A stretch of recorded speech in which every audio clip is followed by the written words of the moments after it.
اللہ فرماتے ہیں فلما انجاہم، فلما پس جب، انجا کون سا فعل ہے؟ ماضی ہے، واحد مذکر غائب کا صیغہ ہے، کس کے لیے؟ اللہ تعالیٰ کے لیے. انجا اس نے نجات دی، ہم ان کو، یعنی مسافروں کو، اذا ہم اچانک وہ، یبغون فی الارض بغیر الحق، یبغون انہوں نے بغاوت کر دی، انہوں نے سرکشی کی، نافرمانی کی، فی الارض زمین میں، بغیر الحق ناحق. وہ نافرمانی کیا ہے؟ بغاوت کیا ہے؟ وہ بغاوت ہے وہ شرک کا، نافرمانی ہے شرک کی. اللہ فرماتے ہیں کہ جب طوفان میں پھنسے ہوتے ہیں، مصیبت میں ہوتے ہیں، تو خالص مجھ سے دعائیں مانگتے ہیں، یا اللہ تو بچا لے، تیرے علاوہ بچانے والا کوئی نہیں. لیکن جب میں بچا لیتا ہوں تو اللہ فرماتے ہیں، پہلے تو یہ کہتے تھے یا اللہ ہم تیرے شکر گزار بنیں گے، ہمیں بچا لے، ہم تیرا ہی شکر ادا کریں گے، تیرے آگے سجدہ ریز ہوں گے، تیرے نام کی نظر نیاز دیں گے.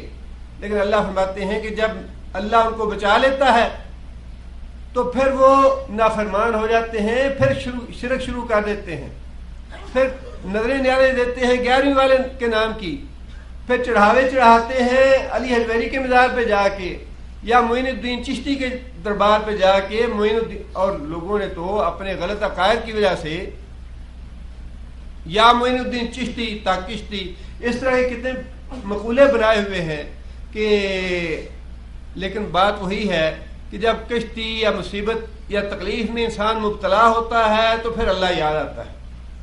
اور توحید جو ہے وہ اللہ تعالیٰ نے انسان کی فطرت میں رکھی ہے، شرک اللہ نے فطرت میں نہیں رکھا. توحید جو ہے وہ اللہ تعالیٰ نے انسان کی فطرت میں رکھی ہے. بعض علماء نے مثال اس کی یوں دی ہے،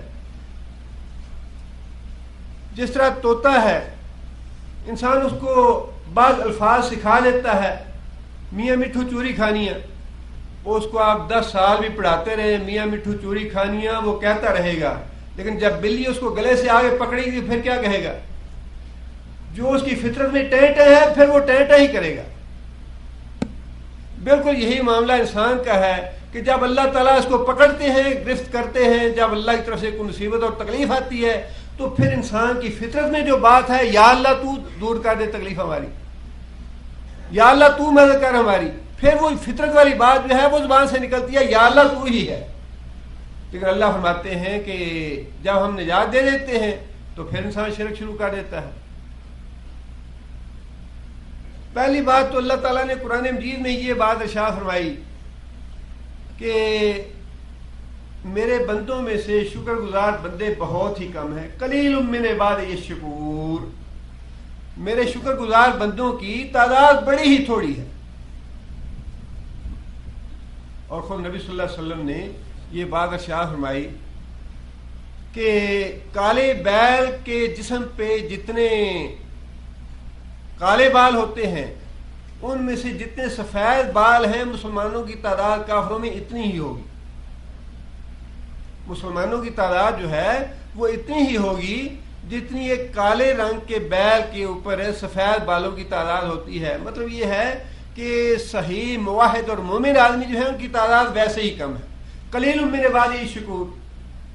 اور جو شکر کرنے والے ہیں، جو مومن ہیں، جو موحد ہیں، ان کے بارے میں بھی یہ بات ارشاد فرما دی، هو الذی انشاکم وجعل لکم السمع والابصار والافئدہ قلیل ما تشکرون.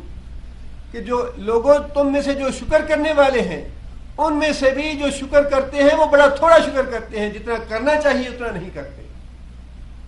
اللہ نے نعمتیں اتنی دی ہوئی ہیں تم پہ، اللہ کے احسان اتنے زیادہ ہیں تم پہ کہ ساری عمر تم اللہ کا شکر ادا کرتے رہو، اللہ کا شکر ادا نہیں کر سکتے. جو تم شکر کرنے والے ہو وہ بھی بڑا ہی تھوڑا شکر کرتے ہو. اللہ تعالیٰ کے احسانات اتنے ہیں، ان تعدوا نعمت اللہ لا تحصوها. اگر تم اللہ کی نعمتوں کا شمار کرنا چاہو شمار نہیں کر سکتے. ہر لمحہ اللہ کا شکر ادا کرتے رہو، اللہ کا شکر ادا نہیں ہوتا. لیکن فرمایا کہ یہ جو میں نے تمہیں کان اور آنکھ اور دل دیے ہیں ان کا تم شکر ادا کرنا چاہو ساری زندگی، ان کا شکر ہی نہیں ادا کر سکتے. اور یہاں تو اللہ تعالیٰ نے جو سب سے آخری درجہ ہے انسان کی غفلت کا، اس کا ذکر فرما دیا کہ جب مصیبت میں ہوتا ہے، ابتلا میں ہوتا ہے، تو مجھ سے بڑے وعدے وعید کرتا ہے، بڑی لمبی لمبی دعائیں کرتا ہے، مجھے پکارتا ہے، لیکن جب میں اسے تکلیف اس کی دور کر دیتا ہوں، پریشانی سے نکال دیتا ہوں، طوفان سے بچ جاتا ہے، تو پھر اپنی ڈگر پہ آ جاتا ہے، پھر کفر اور شرک شروع کر دیتا ہے. ایک بات اور جو یہاں قابل توجہ ہے، یہاں اللہ تعالیٰ نے ابتدا میں یہ بات ارشاد فرمائی تھی، یسیرکم فی البر والبحر. مثال آگے اللہ تعالیٰ نے باہر کی دیا سمندر کی. پہلے ذکر اللہ تعالیٰ نے بر خشکی کا فرمایا ہے، اس کے بعد باہر کا ذکر فرمایا، اور مثال بھی اللہ نے باہر کی دی. وجہ یہ ہے کہ باہر کی مثال جو ہے وہ ان لوگوں کے سامنے روزمرہ کی بات تھی. پانی میں کشتی کا گھر جانا طوفان میں، باد مخالف کا چلنا، طوفان کا آ جانا، کشتی کا پھنس جانا. خود حضرت اکرمہ جب بھاگے تو وہ بھی اسی بات کی وجہ سے تو ایمان لائے تھے. فتح مکہ کے موقع پہ بھاگ گئے اور کشتی میں بیٹھ کے چلے گئے کہ اب حکومت جو ہے وہ محمد صلی اللہ علیہ وسلم کی آ گئی ہے، اور جتنے بھی مخالف تھے یا کٹڑ اس کے اسلام کے دشمن ہیں انہیں سزائیں ملیں گی. بھاگ گئے. سمندر میں کشتی گئی تو اسی طرح باد مخالف شروع ہو گئی، موجوں نے چاروں طرف سے آ لیا، کشتی طوفان میں گھر گئی، اور لات اور عزا کو لوگوں نے پکارنا شروع کیا. تو اللہ نے کہا کہ یہاں لات عزا کام نہیں آئیں گے. اگر طوفان سے بچنا چاہتے ہو تو ایک اللہ کو پکارو، وہی نکالنے والا ہے. بات سمجھ میں آ گئی کہ اگر یہاں طوفان میں ایک اللہ بچانے والا ہے تو پھر خشکی پہ بھی اللہ ہی بچانے والا ہے. ایک اللہ کے سوا کوئی بچانے والا نہیں. خشکی کی مثال اللہ نے اس لیے نہیں دی کہ خشکی کی مثالیں روزمرہ کی نہیں. ہوتا خشکی پہ بھی وہی کچھ ہے جو تری پہ ہوتا ہے. جب اللہ چاہتے ہیں زمین میں پھاڑ کے دھسا دیتے ہیں، بستیوں کی بستیاں دھس جاتی ہیں. ذرا سی جنبش اللہ تعالیٰ زمین کو دیتے ہیں تو فوراً کلمہ پڑھنا شروع کر دیتے ہیں، لوگ گھروں سے باہر نکل بھاگتے ہیں، توبہ استغفار شروع ہو جاتی ہے. لیکن زمین کی مثالیں جو ہیں وہ شاذ ہوتی ہیں. انسان یہی سمجھتا ہے کہ زمین پہ میں بڑا محفوظ ہوں، حالانکہ زمین پہ بھی انسان اتنا ہی غیر محفوظ ہے جتنا پانی پہ غیر محفوظ ہے. لیکن پانی میں نظر یہ آتا ہے کہ پانی میں تو فوراً ڈوب جاتا ہے انسان. اگر ہوا باد مخالف چلی یا موجیں آ گئی، طوفان آ گیا تو یہ کشتی ڈول جائے گی، ڈوب جائے گی. زمین پہ انسان اپنے آپ کو قدرے محفوظ سمجھتا ہے، حالانکہ اللہ کے لیے زمین اور پانی برابر ہے. زمین پہ چلانے والا بھی اللہ ہی ہے. یہی بات اللہ نے فرمائی کہ هو الذی یسیرکم فی البر. خشکی پہ بھی اللہ تمہیں چلاتا ہے، جب وہ چاہے گا تمہیں چلتے چلتے زمین میں دسا دے گا، اور اگر زمین کے اوپر تمہیں پکڑنا چاہے گا تو آسمانوں سے پتھروں کی بارش برسا دے گا. اللہ سے زمین پہ بھی ڈرتے رہو، اللہ سے پانی میں بھی ڈرتے رہو. اور پھر جس طرح پانی اور بر میں اللہ تعالیٰ چلانے والا ہے، اسی طرح یہ بات بھی نہ بھولو کہ فضا میں چلانے والا بھی اللہ ہے.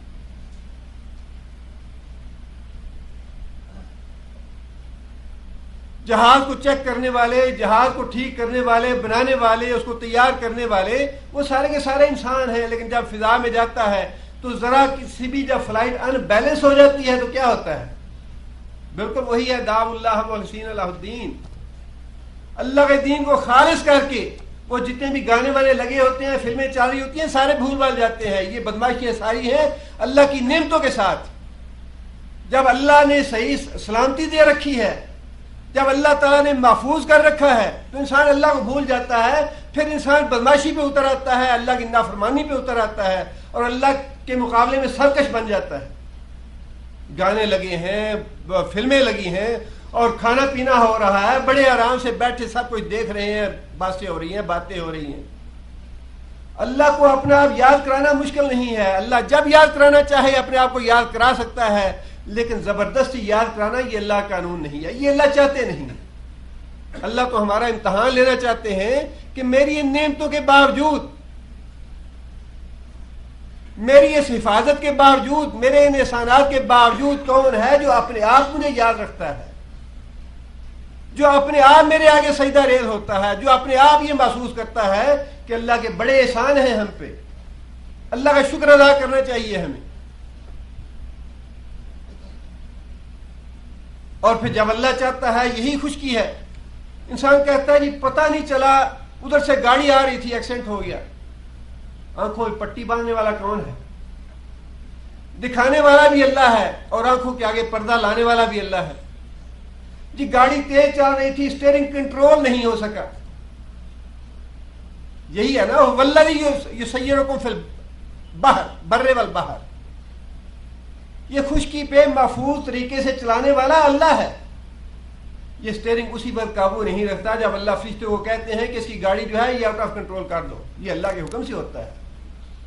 یہ مت سمجھو کہ ہماری غفلت ہے۔ انسان کہتا ہے جی بس ڈرائیونگ کرتے کرتے ذرا اونگ آ گئی تھی، یہ اونگ لانے والا کون ہے؟ یہ مت سمجھو کہ یہ ہماری غلطی یا ہماری غفلت، وہ اللہ ہے، وہ جب چاہتا ہے وہ اس زمین کے اوپر بھی طوفان لے آتا ہے، جب چاہتا ہے پانی میں لے جا کے طوفان لے آتا ہے، اور جب چاہتا ہے وہ فضا میں بھی طوفان لے آتا ہے۔ اسی طرح سے اللہ کے حکم کے بغیر نہ گاڑی چل سکتی ہے، نہ کشتی چل سکتی ہے، نہ جہاز چل سکتا ہے۔ یہ سارے کے سارے کام اللہ کے حکم سے ہیں، لیکن اللہ کو انسان یاد اسی وقت کرتا ہے جب مصیبت میں پھنستا ہے، جب تکلیف آتی ہے۔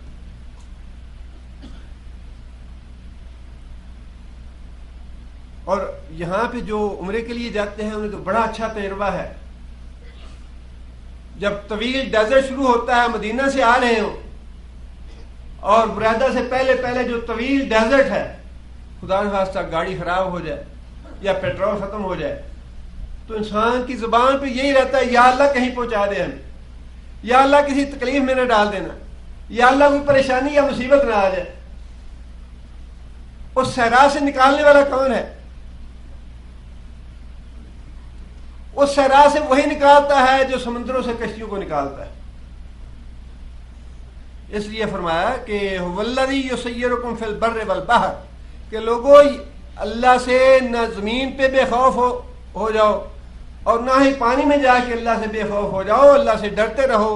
اللہ ہی تمہیں حفاظت کے ساتھ اس زمین پہ چلا رہا ہے، اللہ ہی حفاظت کے ساتھ تمہیں سمندر میں چلاتا ہے، اور اللہ ہی اپنی حفاظت کے ساتھ تمہیں ہوا میں چلاتا ہے۔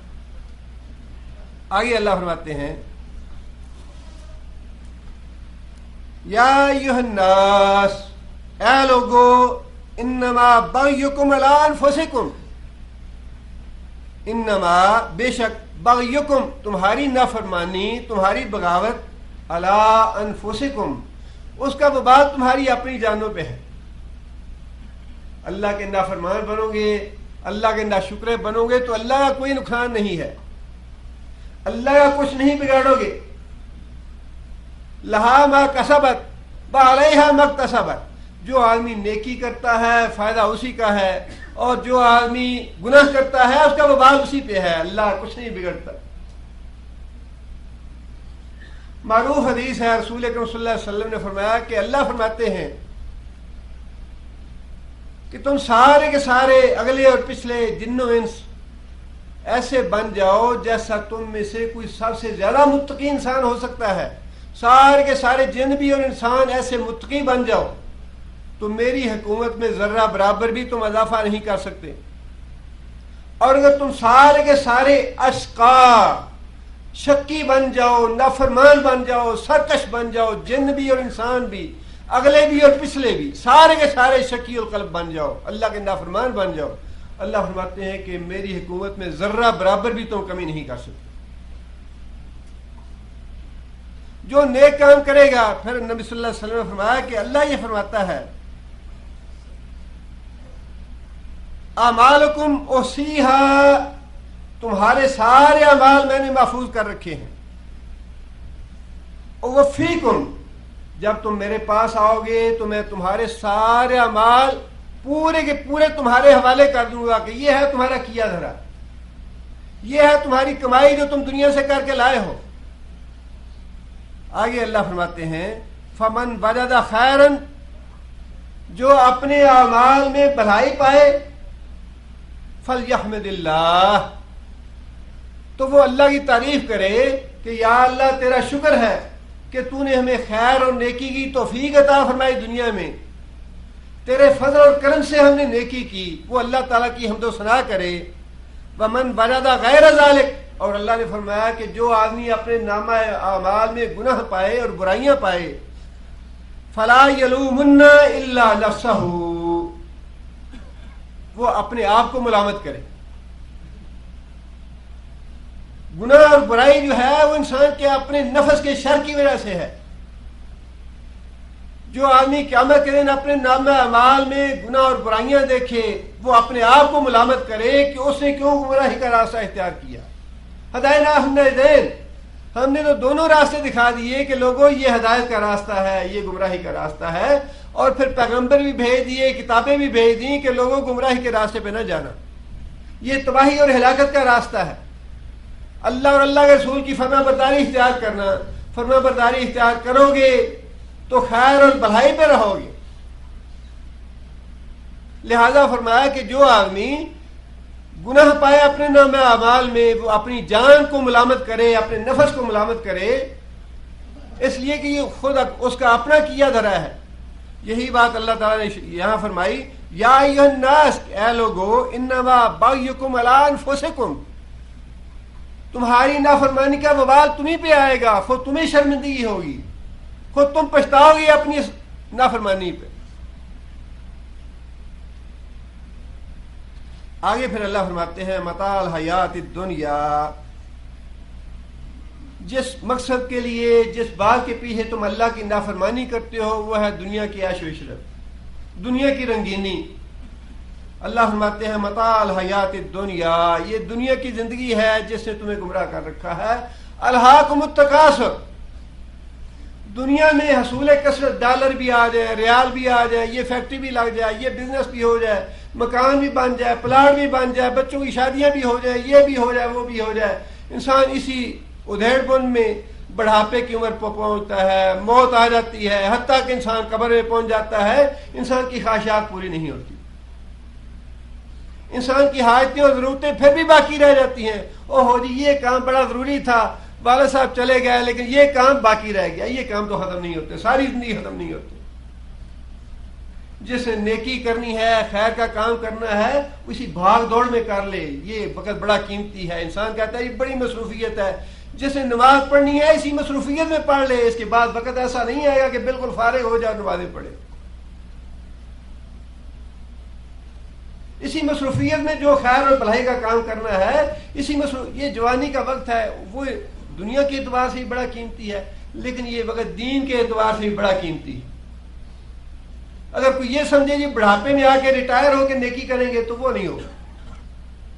جسے نیکی کرنی ہے وہ اسی جوانی میں بھاگتے دوڑتے چلتے پھرتے ساج کرتے ہوئے اور اپنے دنیا کے کام کاج کرتے ہوئے کرے، تب کر پائے گا، ورنہ یہ کام نہیں ہوگا۔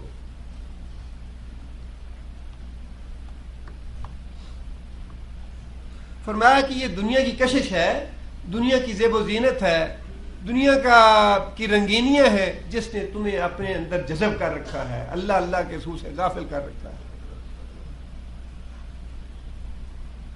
آگے اللہ فرماتے ہیں کہ یہ جو دنیا کی رنگینیاں ہے یہ چند روزہ، بڑی لمبی نہیں ہے،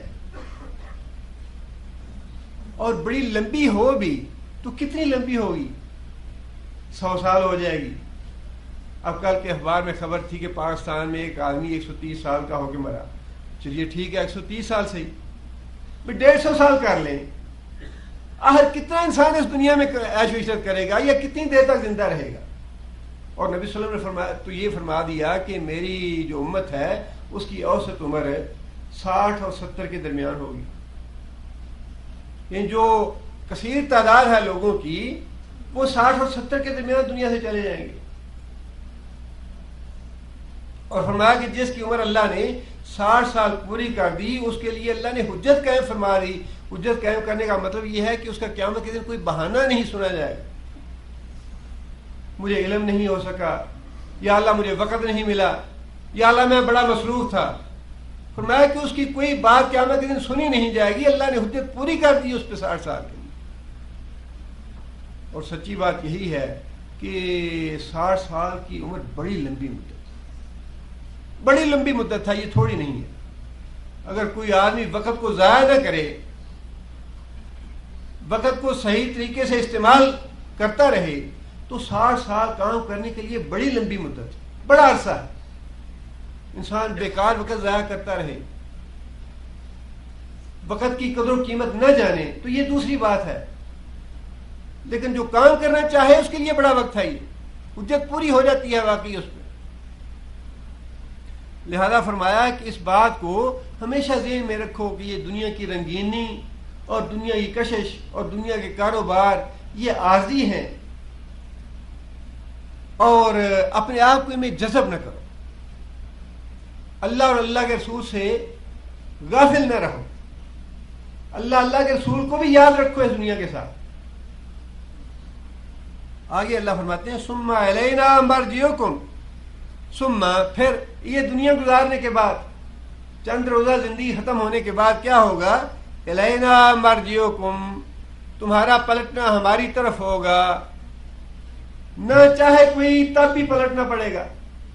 نہیں جی قیامت نہیں ہے، پتہ نہیں آتی ہے یا نہیں آتی، کیا ہوتا ہے کیا نہیں ہوتا، عالم دوبارہ نیست، جو عیش کرنی ہے بابر بعیش کوش، دنیا دوبارہ نیست۔ فرمایا نہیں، ایسی بات نہیں، کوئی آنا چاہے تب بھی، نہ آنا چاہے تب بھی۔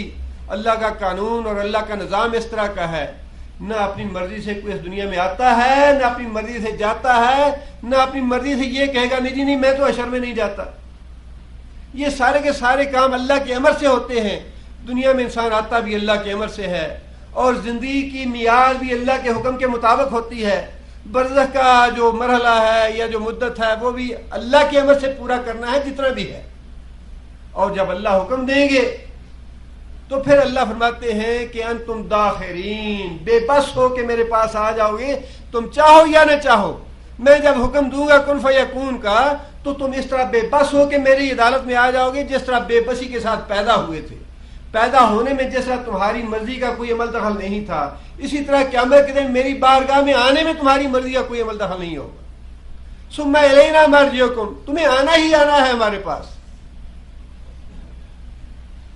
فننبئکم بما کنتم تعملون، ہم تمہیں آگاہ کریں گے، ہم تمہیں بتائیں گے دنیا میں تم کیا عمل کر کے آئے۔ ہر آدمی کا اللہ تعالیٰ کے پاس نامہ اعمال موجود ہے، اللہ تعالیٰ کا ذاتی علم بھی موجود ہے، اور پھر دائیں بائیں کی اور آگے پیچھے کی ہزاروں گواہیاں موجود ہیں۔ زمین کی گواہی موجود ہے، دیواروں کی گواہی موجود ہے، مسجد کے مسلوں کی گواہی موجود ہے، میناروں کی گواہی موجود ہے۔ کون سی چیز ہے ایسی جو انسان کے لیے گواہ نہیں بنے گی قیامت کے دن؟ انسان کے اپنے اعضاء گواہی دیں گے۔ انسان کے لیے بھاگنے کا کوئی راستہ نہیں ہے۔ یہ غفلت جو ہے یہ ایسی پٹی ہے انسان کی آنکھوں پہ۔ اسی لیے حضرت علی یہ فرمایا کرتے تھے کہ لوگوں جب تک تم زندہ ہو تم غفلت میں ہو، تم بے ہوشی میں ہو، اور جب تم مرو گے تب ہوش میں آؤ گے۔ جب تک انسان زندہ ہے، جب تک فی الواقع انسان غفلت میں ہے۔ پٹی جو ہے وہ بے ہوشی کی آنکھوں پہ پڑی ہوئی ہے۔ یہ پٹی اس دن اترے گی جب انسان مرے گا۔ فرمایا کہ جب آؤ گے تم تو پھر ہم ایک ایک عمل تمہارے سامنے رکھ دیں گے کہ یہ ہے تمہاری کمائی جو تم دنیا سے لے کے آئے۔